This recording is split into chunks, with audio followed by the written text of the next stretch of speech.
Hello, Alex Sasser here, hosting another episode of Touching Lives with Dr. James Merritt. Today's message is coming up, but first let me share with you a few updates about our ministry. The annual Mountaintop Conference in beautiful Pigeon Forge, Tennessee is scheduled for September 30th through October 2nd.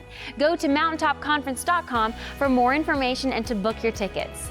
Next, be sure to download the free Touching Lives mobile app on your smartphone where you can watch Dr. Merritt's sermons, read daily devotionals, and study the Bible anytime, anywhere.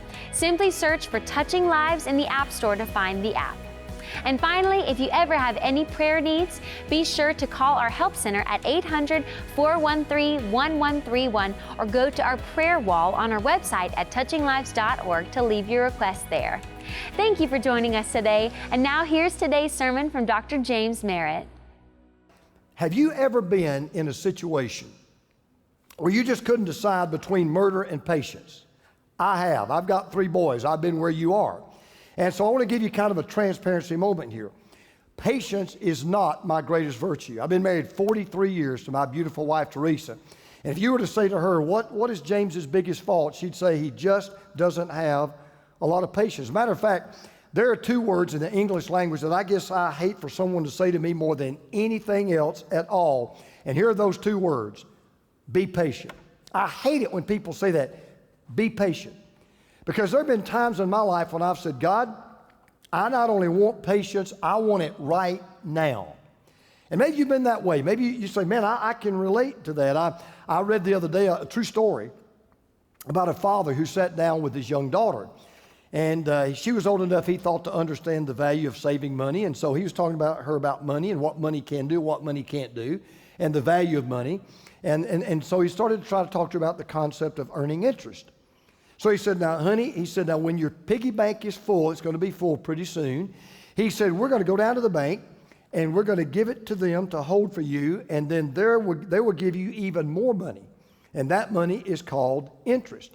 Well, man, her eyes got this big. And she said, really, Daddy? He said, yeah. And they call it what? He said, well, they call it interest. He said, well, Daddy, my piggy bank is full right now, so can we go today? So the dad said, well, let me see. So he picks up the phone, calls the banker, who's a friend of his, and he told him the story about what he's doing with his daughter. And he said, oh, absolutely. He said, bring her on down. So they were on their way down to the bank to open up her first savings account. And so the president of the bank wanted to give her a real special greeting, really give her the red carpet treatment. So the president of the bank waited on her himself.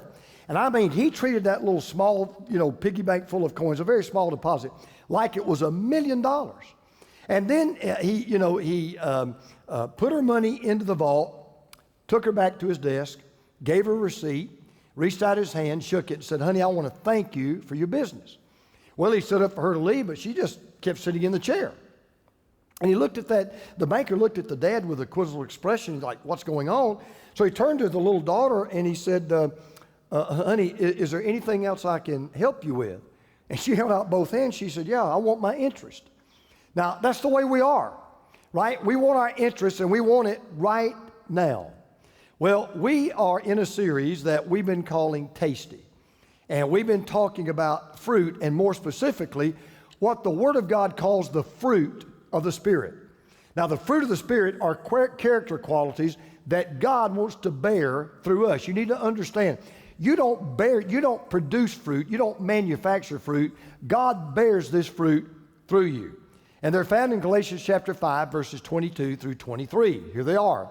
The fruit of the Spirit. You ought to learn these. This is a good verse to memorize. It is love, joy, peace, forbearance. That means patience. We'll get to that in a moment. Kindness, goodness, faithfulness, gentleness, and self-control.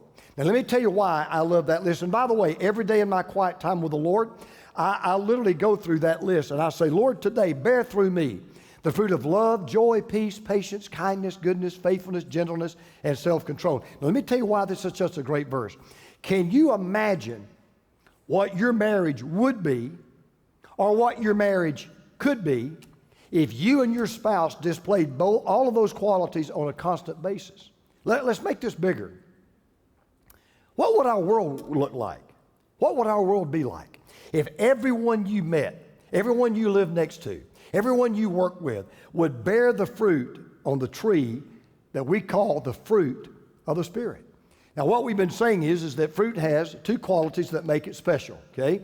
Fruit is good to the tongue, that is, it's tasty, and it's good for the body, that is, it's nutritious. So, fruit is good to you, and it's good for you. Well, like fruit, God wants our lives to be so tasty to others that they'll be attracted to us in such a way by the way we live, the way we conduct ourselves, that we will be both good to them and we will be good for them. Now, if you're like me, you probably find that some of this fruit bears more easily on your branches than others. So here's what I did. I went through this list and I underscored the fruit that needs more fertilizing. Okay, some needs more, some needs less. Let me tell you something. There is not a part of that fruit we looked at today in my life, this may not be you, but for me, that needs more fertilizing and more cultivating than this one, the one about patience. So let me tell you what I'm going to do today. This is going to be a little bit different. I'm not going to preach to you today. I'm going to preach to me. You're just going to get in the way, all right? Because I'm telling you, patience is not my greatest virtue. So if you like to listen to me, talk to me, you're welcome to do so. There was a king by the name of David. David understood the need for patience. This is what David said. David said, "Be still before the Lord. Wait patiently for him. Do not fret when people succeed in their ways, when they carry out their wicked schemes. Refrain from anger and turn from wrath. Do not fret. It leads only to evil. For those who are evil will be destroyed, but those who hope in the Lord will inherit the land." See, most of us think that patience is the ability to wait on others, and that may be a part of patience, but actually, David has done a favor for us. David has pinpointed what real patience is and why we tend to be impatient. He said, impatience really stems. This is why we're impatient. You ready? Because we really don't trust God the way we ought to trust God. Because think about it. If you believe God's in control of every situation, if you believe at the end of the day, God works everything out together for your good and for His glory, then no matter what situation you may find yourself in, you really should be patient. So I'm going to help you today. I'm going to give you a simple truth to remember that hopefully will help you like it's going to help me to conquer the problem of impatience. This is our key takeaway. It is great to wait knowing that God is never late. Matter of fact, you could say that with me right now. It is great to wait knowing that God is never late. So I want you to think about it this way. God has a process on how He wants your life to flow. He has a plan on how He wants your life to go. He has a purpose in how He wants your life to grow. And the key to patience is just simply being willing to believe that as you walk with God, you can trust God to move His process. You can trust God to work His plan. You can trust God to accomplish His purpose. Now, all that said, and I hope that sounds good, and I hope it really kind of helps you a little bit. But look, here's what we all know. There are still what I call patience poppers in our lives. There are pins out there that can pop the balloon of your patience before you even know what hit you. There are things out there that can sour this fruit in your life. And when they come into your life, I want to share with you what they are and how to handle them. Okay, so some things I want you to remember, okay? Number one, problems will try your patience. True statement. Problems will try your patience. Now, I'm going to look at a passage in the book of Job, which is right before the book of Psalms. It's Job chapter 42. And before I get to the story, let me just tell you, we've all heard of the phrase, the patience of Job. Well, Job was indeed known as the most patient man in the Bible. And if anybody ever needed patience, Job needed patience. And if you don't know the story of Job, let me kind of tell you what it is. If you do remember, let me refresh your memory. He lost everything that he owned, and I mean everything. He lost his farm. He lost his cattle. He lost his livestock. He lost his money. He lost his land. He lost his children. He lost his grandchildren. He lost his health. He was covered with boils and sores that were just terrible. And if that wasn't bad enough to add insult to injury, even his own wife basically turned her back on him, and his so-called friends didn't do anything but condemn him. As a matter of fact, you know what his wife said to him? She didn't encourage him. She didn't lift him up. She said, you know what I think you ought to do? You ought to just curse God and die. You ought to just curse God and end your life. And so here was a man that God himself even said, Job is blameless, but he's got all these unbelievable problems going on. Now, therein lies a great lesson we can learn from this man called Job and from the book of Job. That is, problems, listen, problems are not meant to defeat you. They are not meant to depress you. They're not even meant to discourage you. They are meant to develop you. If you will let God do this, listen, God will take problems, and there won't be tools that will tear you down. God will make them tools that will build you up. Now, my dad used to say, and I understand why, he said the one book of the Bible he just didn't understand more than any other book of the Bible was the book of Job. And I want to grant to you, Job is a difficult book to understand, maybe one of, if not the most difficult book. And the problem that a lot of people have that don't know anything about the book is they tend to focus on the first part of the book where Job has all these problems, and they forget about the last part of the book. But where you learn the greatest lessons about Job is in the last part of the book. Because after Job goes through all of these difficult problems and all of these catastrophes he had to face, he does come out on the other side. And I want you to listen now to what Job said. Then Job replied to the Lord, I know that you can do all things. No purpose of yours can be thwarted. You ask, who is this that obscures my plans without knowledge? Surely I spoke of things I did not understand, things too wonderful for me to know. You said, listen now and I'll speak. I will question you and you shall answer me. My ears had heard of you, but now my eyes have seen you. Therefore I despise myself and I repent in dust and ashes. You know what Job was saying? It took him a long time to get there, but he finally said, God, I get it. Now I understand. Problems are a part of your process and a part of your plan and a part of your purpose to help develop patience in my life.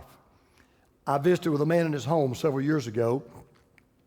It was the week after he had received Jesus Christ into his life at our Easter service. And we were just rejoicing over his decision.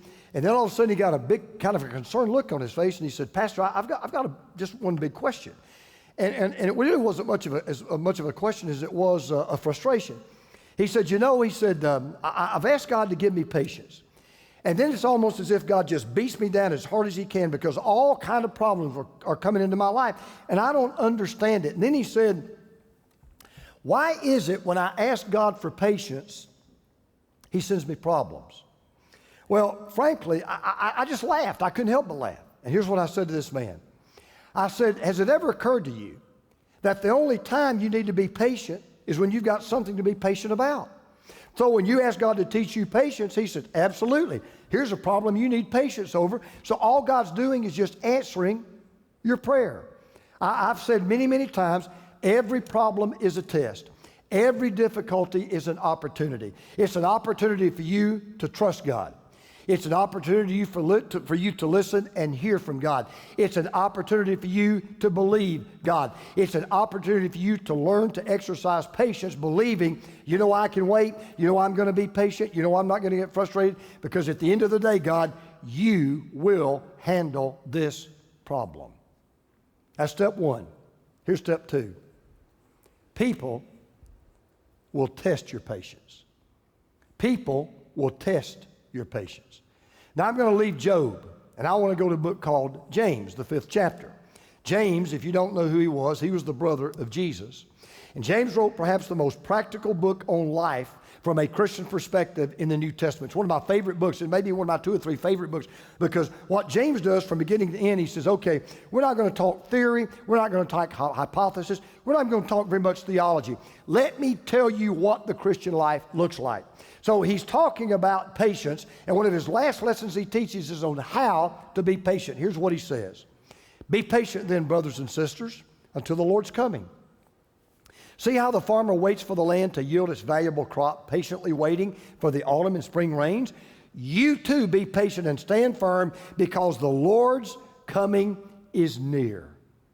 Now I find it interesting because I grew up out in the country. My dad used to have a garden every year. and I lived around a lot of livestock. And I find it very interesting that James uses the analogy of a farmer, a Palestinian farmer, to illustrate patience, because Palestinian farmers had to wait on 2 different seasons of rain or else they would starve to death. First, they had to wait on the autumn rains, and those are the rains that would make planting much easier and seed germination possible. Then they had to wait until the spring rains to harvest so they could maximize the amount of grain to be reaped. See, the farmer realized that unless God's process was followed, there would be no harvest. I'm going to say that again. Unless God's process is followed, there will be no harvest. Now listen carefully. What is true of plants is true of people. It's true of us. It's true of you. It's true of me. See, impatience. You know what impatience is? It's when you decide to take matters in your own hands. You try to rush the harvest, and you wind up ruining it instead of harvesting it. And when you do, you wind up taking the wrong job. You wind up marrying the wrong person. You wind up making the wrong decision. By the way, the Greek word for patience that James uses, it's a beautiful word. It's a combination of 2 Greek words. One you'll recognize. One is the word macro. We get long or slow from that. And then there's the word thumia. We get the word thermos or thermal from that, which means anger. So what patience literally means, here's what the word means in Greek. It means to be long-tempered. It means to have a long fuse. You've heard of people with a short fuse. When you're patient, you have a long fuse. In other words, patience is the ability to be slow to anger rather than quick to anger. I read where someone said this, I like this. They said, patience is the ability to idle your motor when you feel like stripping your gears. And we've all been there. Now don't misunderstand one thing. This is important. Patience does not mean that you never get angry. Jesus got angry. The Apostle Paul got angry. God gets angry. Moses got angry. Patience doesn't mean that you never get angry. Look, sometimes you have a right to get angry. Sometimes it's right to get angry. And sometimes you're wrong if you don't get angry. What patience simply means is you're slow to anger, but when you do get angry, you're quick to get rid of it. Now let's be honest. Too often, we have just the opposite problem. We're quick to be angry, slow to get rid of it. So we get angry fast, and what do? We hold on to it. When we hold on to it, what does that anger become? It becomes a grudge. What does grudge become? It becomes bitterness, and then we're miserable. So you want to be quick slow to anger, but quick to get rid of it. Now, again, I want to be honest with you. If you're going to spend any time with people, your patience is going to be tested, because people will test your patience. As a matter of fact, I hate to break this. Some of you have never been married and never had kids. You know who will test your patience the most? The people you love the most. The people you're closest to. And if you've been married more than 3 days, you know what I'm talking about, right? I mean, I've got to be honest with you. I don't love anybody on this planet more than I love my beautiful, precious, sweet wife, Teresa. I mean, I love her with all of my heart. But there are some times I'm around Teresa and things maybe not going too cool, and I just have to keep saying this verse over and over. Love is patient, love is patient, love is patient, love is patient. So if you're one of those people that you say, man, I've got difficult people I've got to deal with who try your patience, let me tell you something. The only way you'll ever learn to be patient with difficult people is to love them. And the Bible is very plain. We're to love everybody. And if we're to love everybody, then with God's help, we're to be patient with everybody, which is exactly why the Bible plainly says in 1 Thessalonians 5:14, be patient with everyone. Now listen, if God is in control of your life, then in reality, He's the one that makes us wait. You ever thought about that? Traffic doesn't make you wait. Doctor doesn't make you wait. If God's in control of every situation, ultimately, it is God that makes us wait. And so knowing that, we should remember who we're being patient with. That makes all the difference in the world. So every time you have to wait, try this. You're waiting in traffic. You're stuck in traffic. The doctor's a half hour late seeing you. You need to remember this. You know what, Lord? I'm not waiting on the doctor. I'm waiting on you. I'm not waiting on the traffic. I'm waiting on you. When I was unexpectedly invited, and it was unexpected, to meet with President George W. Bush in the Oval Office, along with 6 other clergy right after 9/11, we were escorted into the Roosevelt Room. And we were told that the president, somebody came in and said, the president will meet you momentarily, just in a few minutes. Well, we waited 45 minutes, and the meeting hadn't taken place. And as you're going to see in a moment, statistics tell us that being men, if you're a man, this is what statistics say, you'll normally leave 30 minutes before the meeting takes place. If the meeting takes place in 30 minutes, men will suddenly get up and leave. However, we all gladly waited, and we would have waited for hours. I would sit there all day. You know why? I'm waiting on the president. Now, if I'm not waiting on a doctor, I may say, hey, forget this. If I'm waiting on, to see an electrician, I may forget this. I'm waiting on the president of the United States, the most influential, powerful person on earth. Well, if I'm willing to wait like that on the president and for the president, how much more should we be willing to wait on God and wait for God? So here's the third thing. Persistence will toughen your patience. Now, to put it another way, the reason why God allows difficult people and demanding problems to come into our lives is so that we can grow in our faith and become mature. Matter of fact, James goes on to say later in this book, in this same chapter, he says, the testing of your faith produces patience. But let patience have its perfect work, that you may be perfect and complete, lacking nothing. Now, the word there, the word for complete, is a word that means mature. I like to go to the gym. I like to work out. And as I've gotten older, I realize that I can't just do cardio. I've got to do strength training. I've got to keep my body as strong as I possibly can, as flexible as I can. Well, patience is like going to God's gym. It's a faith-building exercise. And the main reason we're impatient with people is because we're impatient with God. And when we are impatient, what we're really saying to God is this: God, I'm not happy, and I'll tell you why. I don't want to be on your timetable. I want you to be on my timetable. I don't want to do what you want me to do when you want me to do it. I want to do what I want to do when I want to do it. I want you to work according to my clock, and I want you to work according to my calendar. And see, you know why patience is so difficult? It's really easy. We've said it, over and over, because it involves waiting. I'm convinced that one of the most difficult things to do in life is just wait. I can do anything well. I'll be honest with you. I'm not a well waiter. I just don't wait well. I'm just being honest. It's just a fault in my life. And no wonder, because we live in a country that exists on frozen dinners, instant mashed potatoes, powdered orange juice, packaged cake mixes, instant print cameras, and freeway express lanes. No wonder we don't like to wait. Just be honest with me. See if I can just get a raised hand watching me right now. Would you just be with me and say, you know what? I'd just rather do about anything than just wait? We're not a patient people. A few years ago, there was a survey taken of over 1,003 adults by the Associated Press. They discovered the following. Watch this. This is interesting. While waiting in line at an office or store, most people take an average of 17 minutes to lose their patience. On hold, on the phone, most people lose their patience in 9 minutes.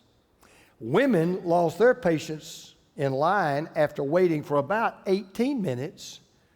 Men, 15 minutes. People with a lower income and less education are more patient than those with college education and high income. That's kind of surprising. People who live in the suburbs are more patient than those who live in the city. See, we need to learn to be more like God that created us, more like the God that loves us. Because listen, our God is a God that knows how to wait. So, why do you mean that? Do you understand the reason why the world is still here with all of the evil and all of the sin and all of the rebellion and all of the godliness that is in it? Have you ever said this? I've said it. If I was God, I've had enough. If I was God, I'd just put an end to the whole thing. You say, yeah, why doesn't he? Well, it's not because God is powerless. It's not because God is passive. It's because God is patient. You know why he doesn't do it? Because some of you watching this program now have never given your life to Christ. And he's waiting on you to make the greatest decision of your life. So I want to close with maybe the most beautiful verse in the Bible about patience. It's out of a book written by another disciple named Peter. He said this: the Lord isn't really being slow about his promise, as some people think. No, he's being patient for your sake. He does not want anyone to be destroyed. He wants everyone to repent. If God had lost his patience with us as sinners, we'd all be doomed. But every day the sun rises. Every day the human race still lives. Every day is a day that reminds us of the loving patience of God. And if he is that patient with people who, for the most part, completely ignore him, they ignore what his son did on the cross, how much more should we be patient with the tough problems and the difficult people that we face? So, here's my word to you today. Hurry up and wait. We are so glad you tuned in here on the Touching Lives digital channel, and we hope you enjoyed the sermon today. Be sure to click and follow this page and feel free to leave any comments below. We'd love to hear your thoughts from today's message. Look for a new episode to be posted on this channel each Sunday. In the meantime, check out our free resources at touchinglives.org and feel free to call us at 800-413-1131 with prayer needs or questions. Thank you so much for watching today. I'll see you right here next time for another episode of Touching Lives with Dr. James Merritt. Touching Lives, teaching people everywhere who Jesus is and why they need him. This program is sponsored by Touching Lives Ministries and is made possible by the grace of God and your faithful prayers and gifts.